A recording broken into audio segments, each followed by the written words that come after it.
so what happens to the 40K? I imagine that we're going to split that with the arrangement that we use. Okay, so that's basically straight split at that point. I think it is. Okay, and then we go down to you're not going to pay a salesperson on the equity deal because that's going to be a higher level thing, right? No. Ongoing, it's hard to predict. Yeah, so who's going to close the equity deal at scale? Should be the quarterback, right? If the quarterback started to get. I'm going to have to play with that one. They You don't don't think have so? the sophistication. Yeah, to do I'm gonna have to play with that. I mean, it's probably us until you get out of scale. But if we're wanting to do volume, Right. we can't. No, we'll be handling it on our side. Yeah. I've got one person I've trained who does an amazing job negotiating those right now. That's Trent. And it may be that you also just triage it, because there's going to be some where it's like there's not a deal here, Yeah. and there's others where it's like this is the And standard there's probably deal. a level of, Right. where So- if it's over this amount, then Yeah. I want to negotiate. Right, Yes. right, that's true. So the way that if we do this at scale, the way that I normally do things is this is where I deploy me until there's a system. What's up, Kris Krohn here. I am pausing my own podcast to make sure that you have my cell phone number. Because as you're listening and thinking to yourself, man, I wish I could text Kris and ask him a real estate question or a business question, a marriage question, a health question, I got news for you. The phone number is right here. It's 385-217-3477. Save this in your phone and literally start texting me right now. Just drop your name and say, hey, Kris, it's whoever you are, and ask me a simple question. Let's go. So I'm going When I said us, it's probably going to be us until we kind of figure that out. I'm going to close every one of these down until it's like I've got trained people that can do us at 70 or 80% of us. Right. Agree 100%. Yeah. And then so let's say that we do that, and what is the 20%? Equity. That's 20% is just the COGS, the estimated if you're collecting a minimum of $10,000 a month. And of course, that is not 20% of profit share. My guess is to basically Is that the quarterback costs? And the quarterbacks, accessing members of the board, depending on how we, financially structure that, accessing the mastermind, the minimum, doing the accounting side of things. There's going to be something. I don't know if it's $800 a month. I don't know if it's $1,200. I put 20%. That's just a 20% guess. is what we shoot for in terms of COGS. on any. And is that? I'm sorry, I missed that. And that'd be the same for the 90-day. You got a 20% on that. Yeah, so there's a sales cost on that, and then there's actually then the cost for what we're going to do during the next 90 days. And I don't have a breakdown on that, but since it's mostly group format, I think it's actually going to be really small. Well, that's what I was going to say. So Actually, the more people. 10%. And Yeah.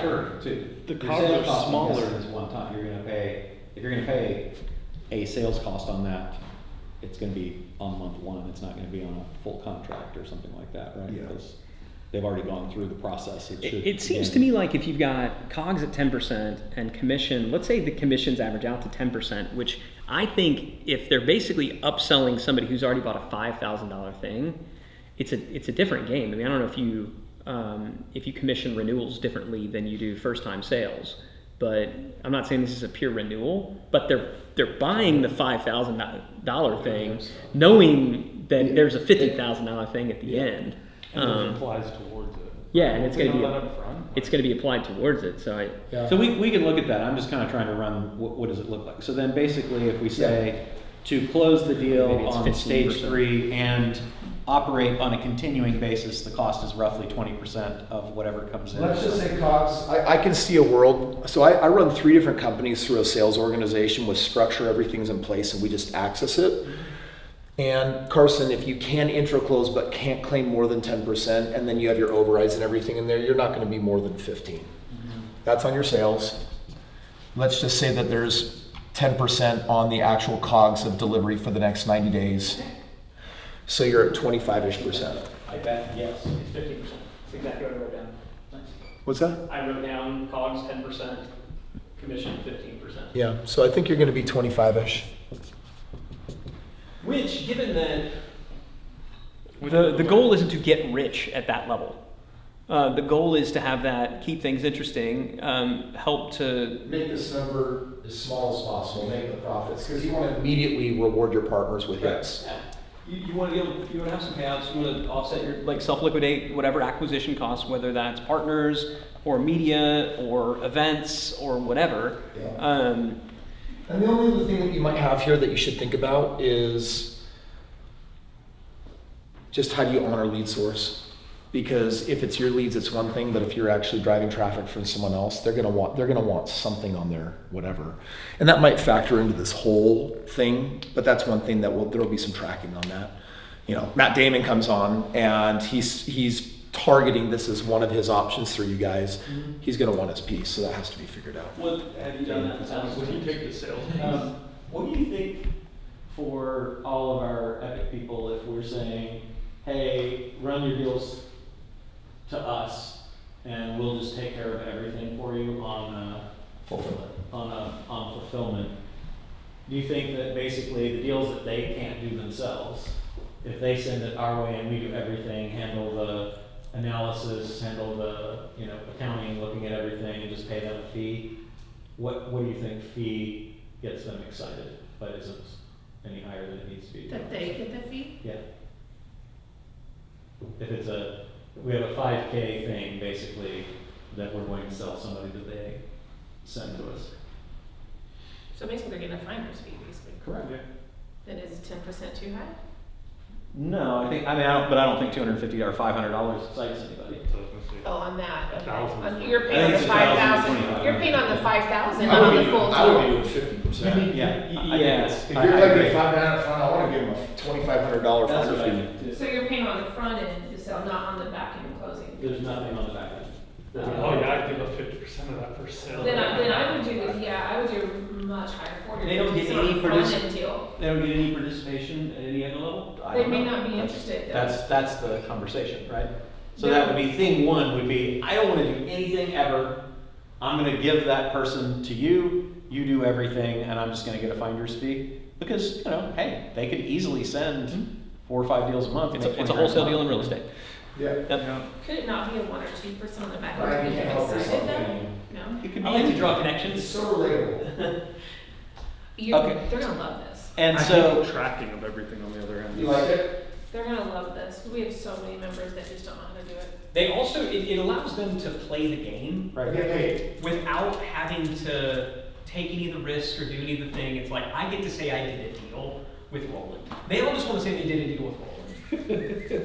Now, is there any way or is there any benefit in keeping them on long term? Would that create more incentive? Would that keep people in longer in the game? I think I would not put them on the middle, but I do think that if there was some potential back end, if we, and I don't know if that's, we just create a pool and say, 10% of all back end is going to be set aside for, people that refer or something. I don't know what that looks like. So that's something to think about, Yeah. because if we can, That's a very sexy deal.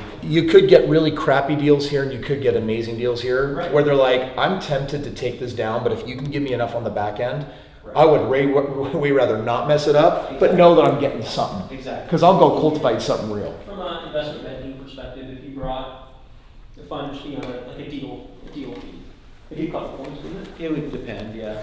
It depend on the size. On of deal the size, but like one. I know on the $70 million deal, we were gonna get 2.5. Yeah. 2.5 million, so whatever that works Well, out. that's what I'm There's no way to saying. know. Would it be 1 or 2% on the back end? Is what I've said earlier. I don't know. If it's a big deal, it might only be half a point, but Yeah, I mean, it's some sliding scale would be nice, but from an accounting standpoint, I've done enough crazy accounting things where it sounds really good in the room. It says, Yeah. So I think we'd have to think about it, but I do think that it would be wise if we wanted this to be high volume to have the sexiness of, and we'll basically take them in, we'll run the report, you're gonna get $2,500 up front, and then we're going to see. And then if you end up doing a long-term deal, then we're gonna give you X on the back. Give them a portion of the first month revenue or something. First month minimum. Yeah, they would probably prefer to get a piece of the back end. they want a $2,500 there. And they want to know that if a deal hits big and they bring it, that they get a big payday. The marketing hat, the marketing side, the marketing hat says the thing that's gonna make people really want to send people to us is that back. Can I tell you what my gut tells me? I don't like the number, but I think it's at least 20%. I think 20% is too much if they're not doing anything, because there's a lot of work to make that stuff go. I agree with you. I was thinking That's 10. That's my marketing hat. Yeah, I I was 10. thinking 10, yeah. Because 10 is, I think what you can say is, look, on any of these deals, And it's 10% of what we get, right? Mhm. So it's, you're coming in this thing, you're basically a 10% partner with us. Yeah. That sounds significant, because it is. I tithe 10% to God, Will pays 10% to you. It's an amazing relationship. He is my personal Jesus. My own personal Jesus. I described this on stage one time as my own personal Batman. Is that as good as owning the internet? Okay, I introduced him as Yeah, my own, it's the internet. as the man in black, Because my own everything on the personal internet is Batman, true. Roland Fraser. Right? Do you remember that? What? When I introduced you as Personal my Batman? own personal Batman? Yeah. That was fun. I don't even remember the context, but it worked. 10%, it's like and I think to be able to say, look, we have other partners in these things as well. So you're going to be a partner in this deal and come in at 10%. Okay. And that could be two things. I mean, that could be, look, if you're going to continue to manage the relationship and stuff like that, then it's 20. And if you just want to flip it to us and not have to ever do anything except collect money, it's 10. Yep. But that sounds in the zone of right. And then this number might be 15%, it might be 20. I don't really know what the COGS are really going to be. I think we just have to explore it, have it justified and tracked. They'll be. I mean, Yeah. Right. But the point is, this right here is honestly what determines how good your back-end product is. Yeah. Support picking up the line, accounting, hounding people to make sure that they get paid and payouts and this is and that's go out the door. That's my guess. Well, and also, what that is, Oh, wait, do one more time? what that is determined by how good were the first 90 days also. 100%. Frankly, if you dial in those first 90 days, there's not Well- a whole heck of a lot. I mean, stuff comes up, but When you get through the 90 days, it's a fire hose. It's like their head is spinning with, geez, there's so much value here, and you hit so much. And what we're doing is we're communicating, and this is once you're part of this mastermind for growing your company, it never ends. Yeah. The first 90 days is just an intensive, and it's a taste, and it's to help you start getting organized before we introduce you to a quarterback, the rest of the board, so we give you the resources to grow your company. And then, the goal is to convert as many from here to here. Okay. So then, if somebody comes through any of the companies we've got, if somebody comes through your process, then same deal? 100%. Okay, and then we have a company that does this, and we just have to figure out what would the assets of that company be, what do we put into that company? What do you Right. mean? So we'd want to set up an entity to do this, right? And then we probably do that. I mean, I always like to start, we own 100, you own 0, you do all the work, we do none, because then it's 100 for us and 100 for you. I get it. It's 2 100s. Right. I was going to suggest a little bit of just suggest the 99 and 1 in your favor. You do 100% of the work. Yeah. Yeah, so But it's still, we get 100, you get 100, it's a fair deal. still 100%, That's what we're trying to solve between owners and employees. Yeah, no, so I assume we do that 50-50, and then we just have to figure out what are the assets that go in there. Right.